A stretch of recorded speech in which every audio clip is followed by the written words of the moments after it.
Come on, let's give God some praise. Amen. I know you have been blessed in your sessions on today. We've been blessed all day long, and this is sort of an intensive that we've gotten these past 2 days with our conference. And so now we're coming to the closing plenary in which we're going to have Dr. Leonard Sweet present to us on today. And Dr. Sweet is going to be closing out talking about understanding the world we live in. And so we'll now have his introduction, and we'll have Dr. Sweet. Dr. Leonard Sweet is a scholar of U.S. American culture, a semiotician, and a preacher and best-selling author who communicates the gospel with a signature bridging of the worlds of faith, academe, and popular culture. He is the founder and president of Spirit Venture Ministries and the author of more than 200 articles, 70 books, and more than 1,500 published sermons. Dr. Sweet's recent publications include groundbreaking textbooks on preaching, giving blood, evangelism, nudge, ecclesiology, so beautiful, and discipleship. I am a follower. Dr. Sweet often appears on the 50 most influential Christians in America listings, and in 2010 was selected by the top non-English Christian website as one of the top 10 influential world Christians of 2010. His Napkin Scribbles podcast, Twitter and Facebook microblogs, and Len Talk vlogs are ranked as some of the most influential in the religious arena. Dr. Sweet works with doctoral students at 4 institutions: Drew University, where he has occupied the E. Stanley Jones Chair, George Fox University, Northwind Seminary, and Evangelical Seminary, where he currently holds the Charles Wesley Senior Professorship of Doctoral Studies. Additionally, Dr. Sweet served for 11 years as president and professor of church history at United Theological Seminary in Dayton, Ohio, and is currently their president emeritus. He launched his own homiletics resource, PreachTheStory.com, in 2015, and founded his own publishing house, the Salish Seed Press, in 2020. Dr. Sweet served a term on the Council of the American Society of Church History. He was an associate editor of the Journal of the American Academy of Religion for 10 years and is a member of numerous professional groups. An honors and Phi Beta Kappa graduate of the University of Richmond, he earned his Master of Divinity degree from Colgate Rochester Divinity School and PhD from the University of Rochester. The recipient of honorary doctorates from several colleges and universities. Dr. Sweet has held distinguished lectureships at various colleges, universities, and seminaries, and has presented academic papers before major professional societies. One of the most sought-after speakers in the religious world today, Dr. Sweet is a frequent speaker at national and international conferences, conventions, and retreats. Please join us in welcoming Reverend Dr. Leonard Sweet. Grace you and peace, sisters and brothers, from the one who is, the one who was, and the one who is to come. Good afternoon, saints, and good afternoon, sinners. I greet you. Can you hear me all right? Yes. Okay, good. Everything I've just said, you can say in one word, and that word is Maranatha. Maranatha. Maranatha is an Aramaic word that ends the Bible. It's the language that Jesus spoke, but that one word, Maranatha, we translate as "Come, Lord Jesus," but in its Aramaic form, it comes in 3 tenses. So it really means the one who was, the one who is, Lord come, Lord has come, and Lord is coming. So we can either go through that whole greeting or say one word, just Maranatha. And I hope you would say that word with me. Can you say it with me right now? Maranatha? Maranatha. That's beautiful, yeah. We've now just invoked the God of the past, the God of the present, and the God of the future. And that's what we're to talk about this afternoon. What does it mean that we serve a God of the future? A church that is on the move and in mission is less focused on restoring yesterday than on restarting tomorrow. Let me repeat that. A church that is on the move and in mission is less focused on restoring yesterday than on restarting tomorrow. You can't restore the past, but you can restart the future by revitalizing and remembering the past. Now, when it comes to the future, fear is not the best strategist. Disdain is not a good guide. And we best face the future with courage, with confidence, and with humility. But we can face it with no fear because Jesus comes to us from the future and pulls us forward. In fact, you might even say Jesus is the real inventor of futurology. Jesus is always ahead of his disciples. We're always catching up to him. He's always pulling us towards him more than pushing us from behind. We have this idea somehow that Jesus is behind us, pushing us into the future. No, he's already in this future, pulling us towards him. So in some ways, to study Jesus is to study the future. Jesus was not in the business of making points, but making turning points to turn us toward the future that would turn about our lives and the world, and turn about the world to face God and the future. So the gospel story is about turnings. It's not in the points, it's in the turnings. And so I want to do some turnings today with you. And if a prophet is one who speaks for the future, then I think we must all be in the prophet business now. In fact, James Diotis Roberts coined the phrase in 1994. One of the pioneers of black theology, died this year, just a couple months ago at age 95. He coined this phrase, the prophethood of all believers.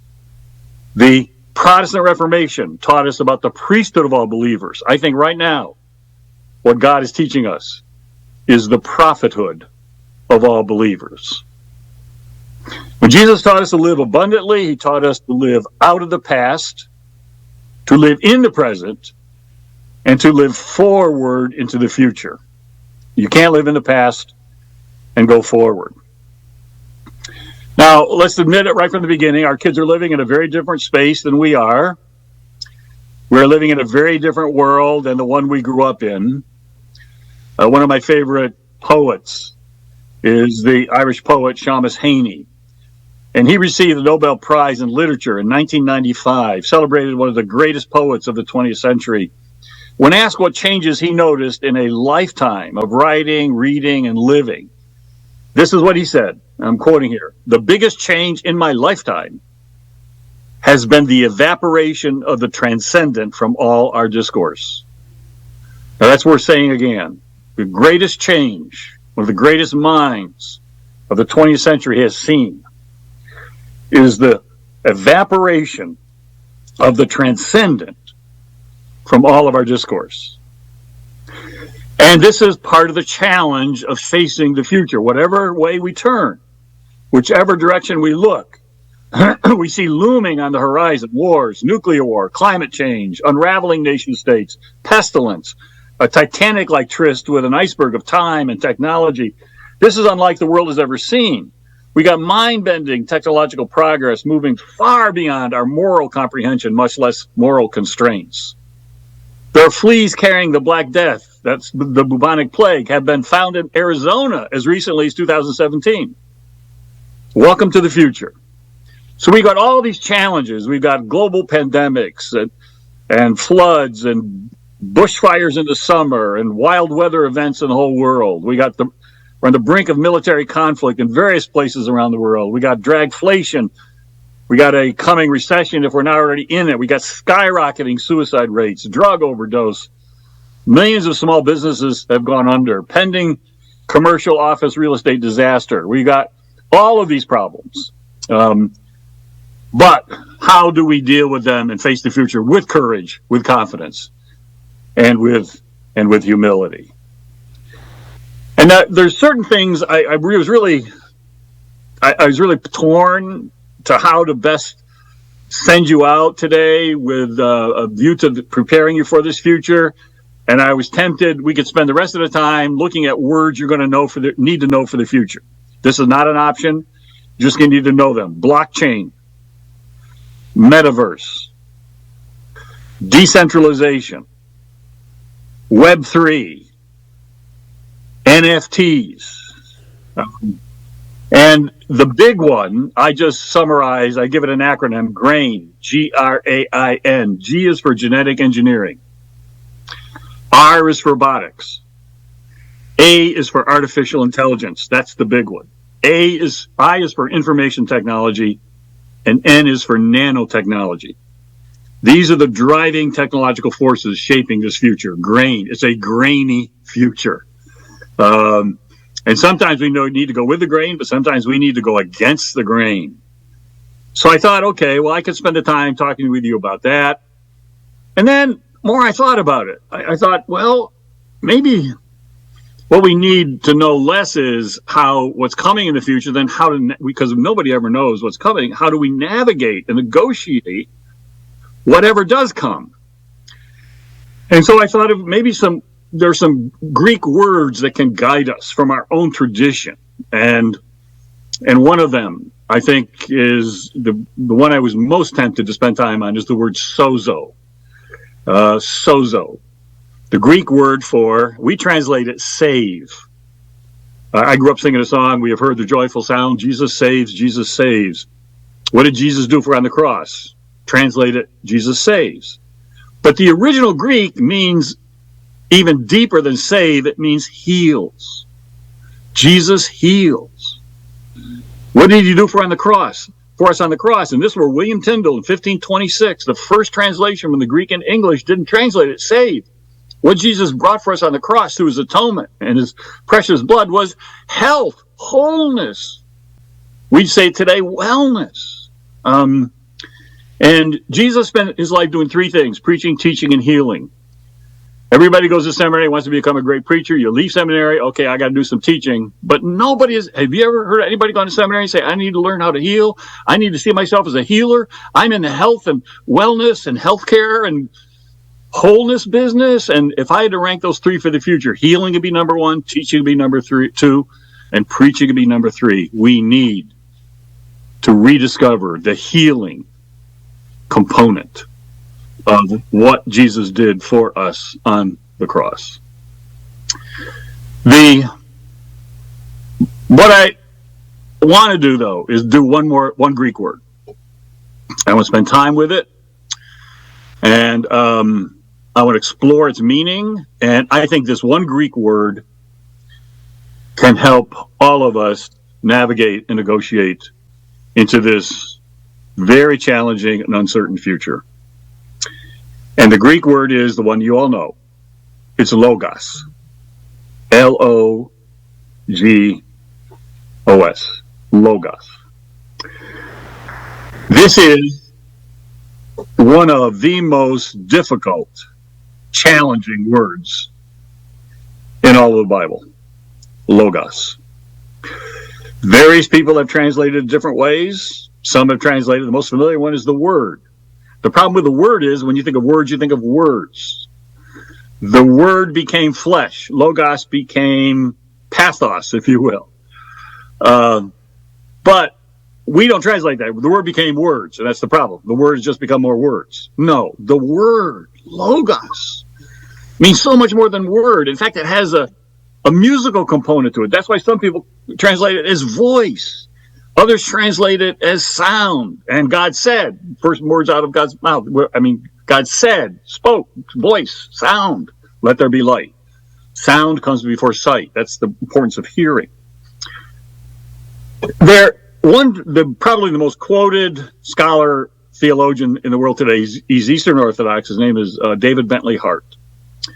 And David Bentley Hart says, in his literal translation of the New Testament, he just translated the Greek literally. Didn't try and connect the dots, just made it literal. He said the best translation is just leave it Greek.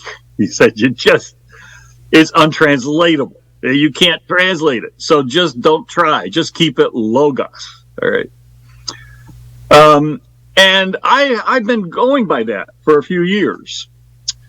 And then something happened to me as I was actually working on my thoughts for you all and how I was going to kind of send you off into this future. I was reading a Festschrift, a honor volume to a scholar. His name is George Lyons. And in that, a Wesleyan, he comes out of the Nazarene tradition, biblical scholar that teaches at a Catholic school, Xavier. And he has an article in there where he just exegeted one passage, and this is 1 Peter 1, 22 to 23, where that word logos appears. And this is the passage, the pericope he's working on. Now that you have purified yourselves by obeying the truth so that you have sincere love for one another, love one another deeply from the heart.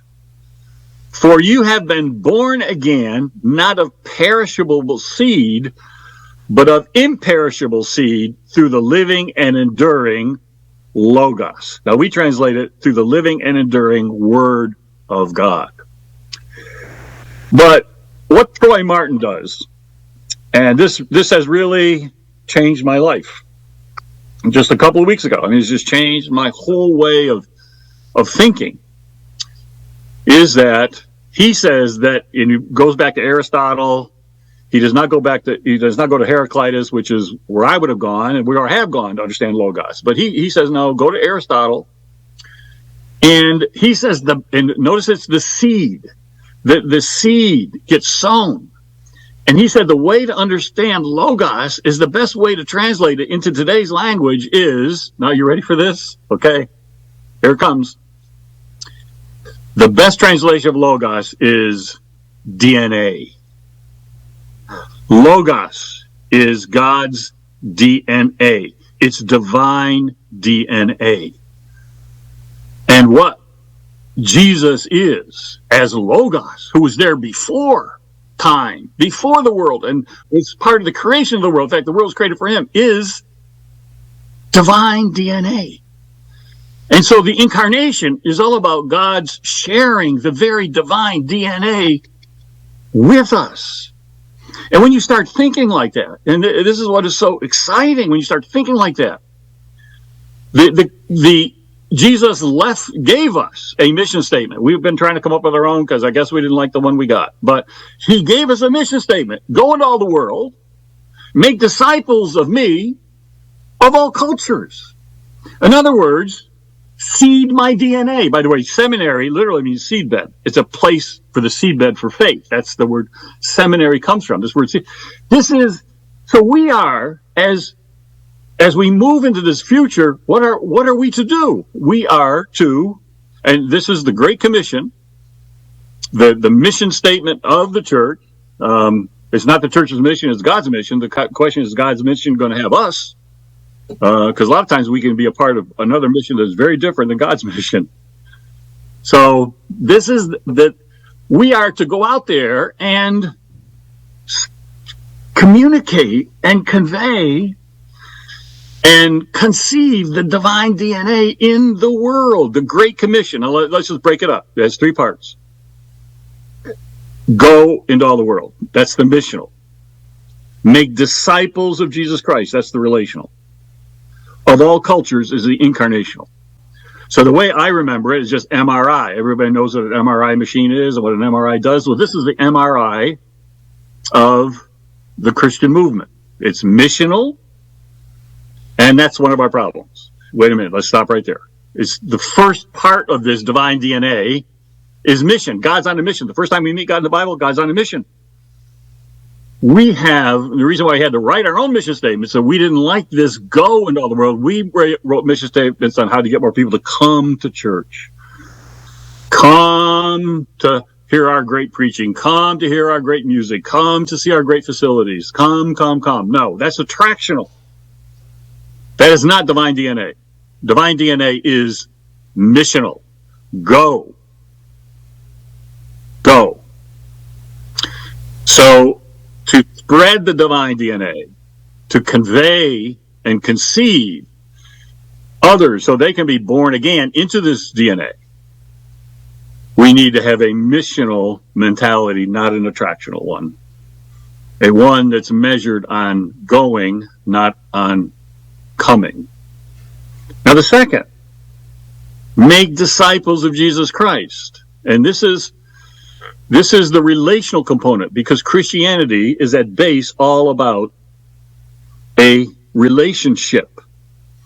God did not send us a statement. God sent us a savior. God didn't send us a point or a principle. God sent us a person. God didn't send us more rules and regulations. God sent us a redeemer. And this is the only religion in the world where religion is based on truth as a person. Every other religion out there, truth is a proposition. Truth is practices. Truth is principles. Truth is these noble pillars. No, truth is a person. And this person calls us into a relationship. And that's where the come is. It's come to Christ. And if he be lifted up, he will draw all people to himself. Now that relationship has content. And you see this content coming out in Jesus' coming out sermon at his hometown of Nazareth, a village of no more than a couple hundred people, most of them relatives. They hand him the scroll of Isaiah. You all remember the story. And Jesus chose as his passage, 2 passages from Isaiah. He mashes them together. It's kind of a mashup text he comes up with, but he even doesn't get them in order. He does Isaiah 61 before he does 58. But he defines what it means when he calls us into this relationship. It's not just, we're going to have a good relationship together. No, the Spirit of the Lord is upon me because he's anointed me as 5 points. So there's points to a relationship, but the point is not the point. The point is the person. All of our points ought to point to the person. But number 1, he sent me to proclaim good news to the poor. If it's not good news to the poor, it's not good news. Number 2, freedom for the prisoners. I think it's incredible that the first convert in heaven was a convict. Number 3, recovery of sight for the blind, heal the sick. Number 4, set the oppressed free. And number 5, to proclaim Jubilee. I love it. To proclaim. How many of us are even proclaiming Jubilee and understanding what that Jubilee? Jesus is Jubilee. Do we really understand what that means? As that He is our Jubilee. So I want to, and then the final thing, MR and then I, incarnational, of all cultures. Too much of the church has been colonial, not incarnational. When we have an idea of spreading the divine DNA, that DNA looks like us, but we know we all share DNA, the same basic structure, but it's all different. And Jesus will come up in every culture differently.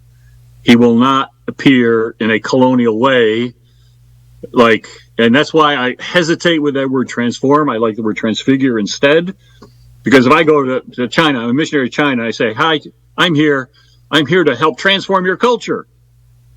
I'm here to bring Jesus to you and to transform your culture. I guarantee you my word transform has an idea of what I'm used to and what I like.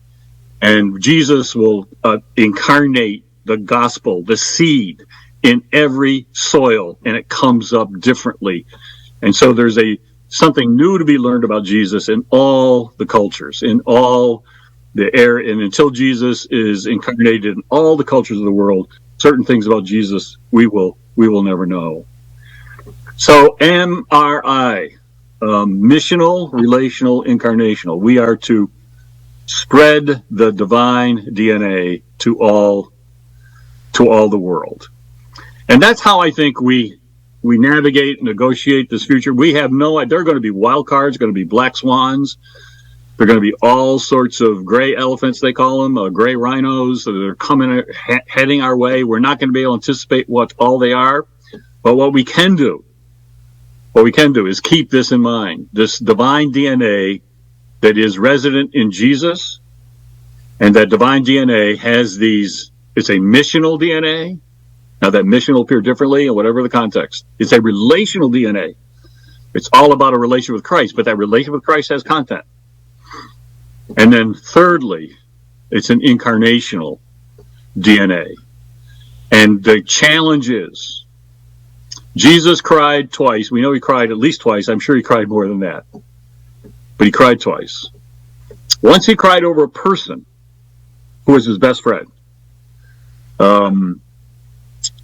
And let me just stop there. 61% of clergy say they have no best friend.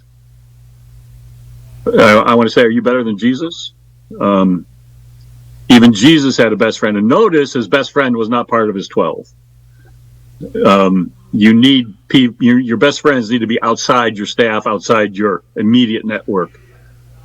Because if we can learn anything from Jesus, the people that were closest to him in his ministry, his team, they all betrayed him. It's not just one, they all betrayed him.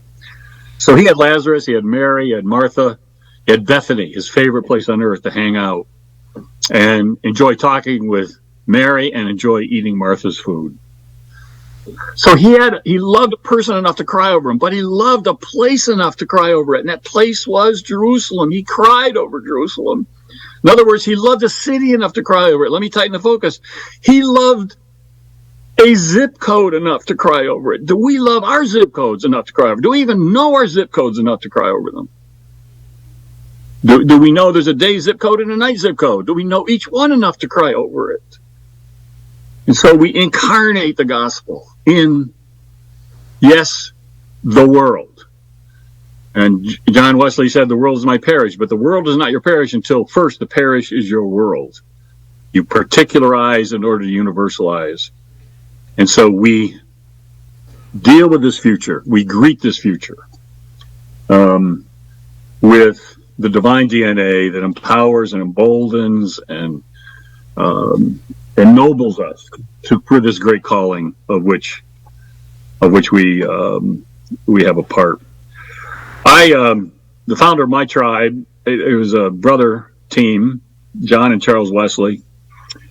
And Charles used to kid his brother, they'll remember my songs longer than they'll remember your sermons. And basically what Charles did is he took Wesley's sermons and put them to music. And he proved right, okay? Because all of us can remember a Charles Wesley song. None of us can remember a Charles Wesley sermon. But there is a song that Charles Wesley, he's a little sneaky guy, and he got it when we were doing hymn books. You could go to any hymn book of any denomination, and usually the first one in the index was a Wesley hymn, A Charge to Keep I Have, because AC is at the beginning of the alphabet. So the first one in a Baptist or a Presbyterian or a UCC or even Pentecostal hymn books, they were A Charge to Keep I Have, first one. It goes like this: a charge to keep I have, a God to glorify, and then it goes to serve this present age. To serve this present age, our calling to fulfill. This is not the age I would have picked. I live in a home filled with Victorian furniture. I love the Victorian era. If I could pick any time to live, it would be 1840 to 1910. We keep Victorian rituals at our house, one of the most important of which is 2 desserts. You always serve 2 desserts. But you get to pick your furniture. You get to pick your desserts. You don't get to pick your moment. And in the sovereignty and providence of God, God has chosen you and God has chosen me to serve this 21st century world with our 22nd century kids. And you heard me right. A child born today between 1990 and 2000 has a greater than 50% chance of living well into the 22nd century. So our churches are norming and forming faith in 22nd century kids. How we doing? How you doing? You think we've seen changes the last 10 years? The changes they're going to see. How do we deal with that? Well, we have got to love the culture that God has given us and incarnate the gospel in that culture. And that means that we're all going to have to do some things that we don't want to do. And we're going to have to learn some things we don't want to learn. But that is what it means to face forward to the future. The world's a better place because Michelangelo didn't say, I don't do ceilings. The world's a better place because Moses didn't say, I don't do rivers. The world's a better place because Noah didn't say, I don't do arks. The world's a better place because Jeremiah didn't say, I don't do weeping. The world's a better place because Amos didn't say, I don't do speeches. The world's a better place because Ruth didn't say, I don't do mothers-in-law. The world's a better place because David didn't say, I don't do giants. The world's a better place because Peter didn't say, I don't do Gentiles. And the world's a better place because Mary didn't say, I don't do virgin births. The world's a better place because Paul didn't say, I don't do letters. And the world's a better place because Jesus didn't say, I don't do crosses. And the world's going to be a better place because you don't say, I don't do whatever it is you need to do to incarnate the divine DNA in this 21st century world with our 22nd century kids.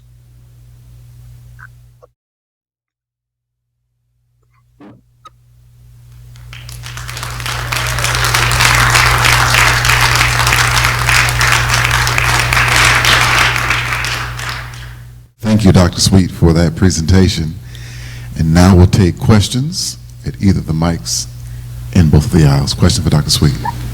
Dr. Sweet, thank you so much for such a moving and inspiring and profound lecture. We really appreciate that. I wanted to ask you, as we are preaching and proclaiming this gospel to our congregations, and of course, we want to reach outsiders, how do we help our congregations, based on all that you've just said, how do we help them along to embrace that missional, relational, and kind of incarnational focus? What specific steps would you recommend? Yeah, that's a really good question, and it's at the heart of what the problem is that are we a missional people or are we not? And it seems to me we serve a missionary God, and God is always in the Bible on mission. And so either we are, in a missional mode. I even think we ought to see ourselves as missionaries, all of us, a missionary to this new culture where Christianity no longer has the home court advantage, and they're all away games now. The crowds are not cheering for us. So this is the new mission field, and so we call our people.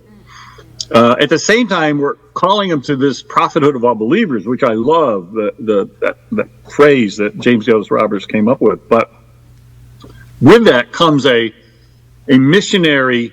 We need missionary families. We need missionary kids. We need churches to see themselves in this missional mode, and that takes seriously this Great Commission. This is the divine DNA right here. Go into all the world, make disciples of all cultures. So if we're not doing that, what are we doing? I mean, what is a church without Jesus? I mean, what is it? It's like, what is a church without mission? And so I think it's really a heart call. It's a new conversion call, a reconversion, a returning, if you will, a metanoia, to what should be our first love, which is a love for Christ, a love for his church, a love for his world. And that brings us to this Great Commission, the centrality of the Great Commission, which is outward, not inward. I mean, it's focusing us outward.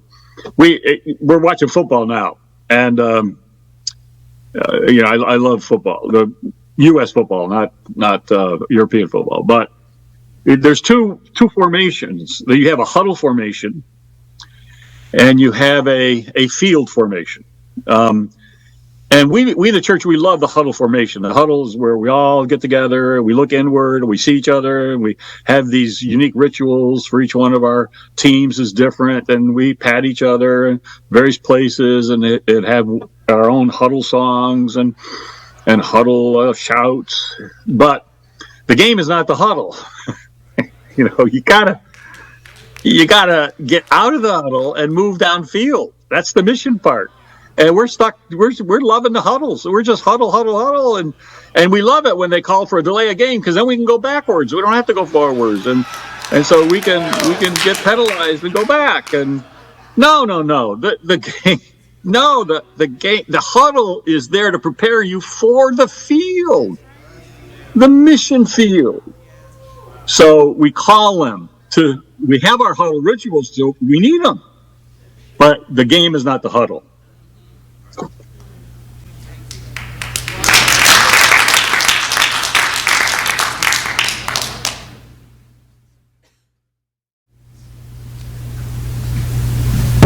Dr. Sweet, definitely appreciate everything that you've been able to break down for us. It was one thing I wanted to ask if you could expound upon. You had said that we have to find a way to, quote unquote, to love the culture. And I know some of us kind of had that struggle. How much culture are we going to be into?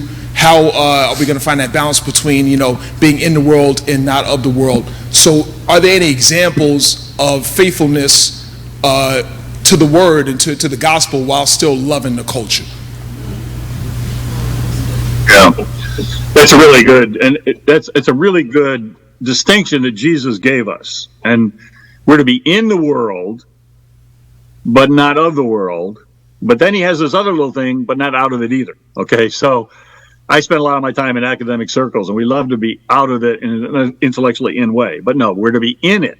In it means you're going to get wet. Okay, that also means you're going to get dirty. I mean, we have foot washing services, we have cleansing rituals. This culture is to be in this culture means that we're going to see some things we shouldn't see, we're going to hear some things we shouldn't hear, we're going to even think some things we shouldn't think. But we are not to be of it, and that's where the cleansing rituals comes in that enable us to be in it, to love the people in it. For churches to be places of such kindness and tenderness and forgiveness and joy that even though people may not believe what we believe, they can still sense our kindness and our forgiveness and our love. And I don't think that's the case yet. And that's what it means to be in the world, to love the world, but not to, for God so loved the world. Jesus doesn't say for God so loved the church. It's for God so loved the world, that he sent Jesus to die for this world. And Jesus never, and I was thinking about this, he healed everybody. He did not say, I mean, everybody he touched, he communicated with, he didn't say, okay, I will heal you first but you got to get your theology right first. He did not say, until you understand this and give up this. No, he healed them. And then he said, go and sin no more, or go and take up your mat, follow me. But his ministry was one of embrace and acceptance, forgiveness, love, not judgment and condemnation. And too often, the witness to the church is one of judgment and condemnation. And I want the church to be, as it should be, the body of Christ. If we are truly the body of Christ, then we are embodying Jesus's forgiveness, Jesus's love, Jesus's grace, Jesus's kindness. I mean, and so so we're going to be in it, yes, not of it. Too much of the church doesn't want to be, is too of it, and I agree with that wholeheartedly. But we have to be in it, and not of it. And that's the in but not of, but not out of it. So be in this world. You're going to get wet. You're going to get dirty. All of the disciples got their feet dirty, and that's why the foot washing rituals, we're all going to get dirty going through life. But then we have cleansing times and purifying times. And I mean,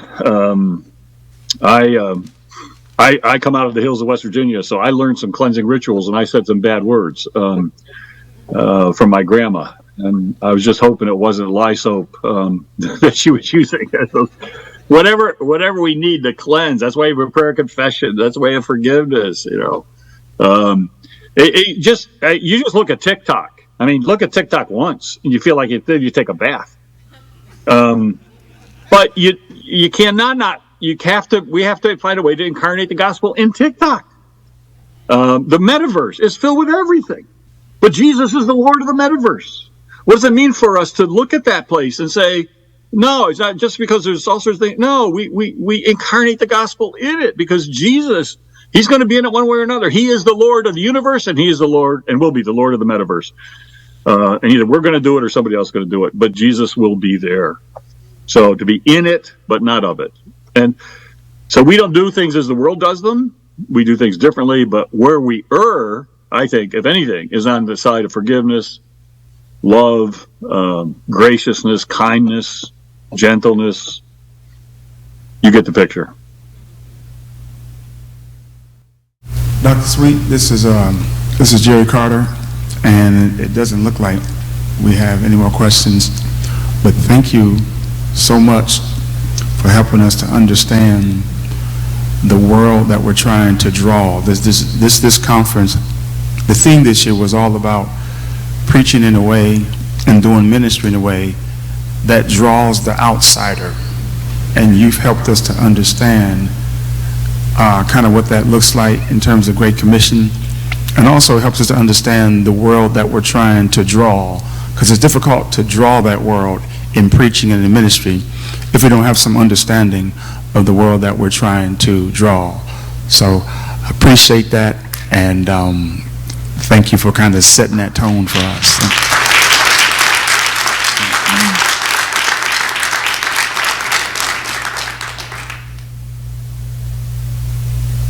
I just think it's helpful to remember, and I appreciate you inviting me, Dr. Carter, but Jesus said, if I be lifted up, I will draw.